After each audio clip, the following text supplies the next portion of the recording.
Hey, if you are using CMF Buds Pro 2 and the left of the or the right one stops working, let me show you how you can fix this.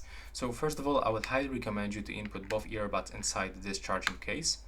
And now you will have to close this case and recharge this case for like 5 minutes by using the USB-C cable. So recharge, and then you will have to open it. Then you will have to click and hold this button. And now let me just catch focus on it. There we go.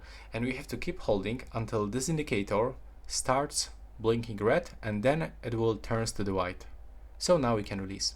We just simply perform the factory reset, and now our earbuds are in the pairing mode one more time. So we can actually go into the Bluetooth settings on our device, remove previous connection, and pair them one more time.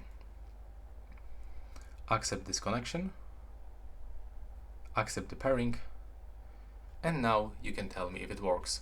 So that's all for this video. Right now, please subscribe to my channel.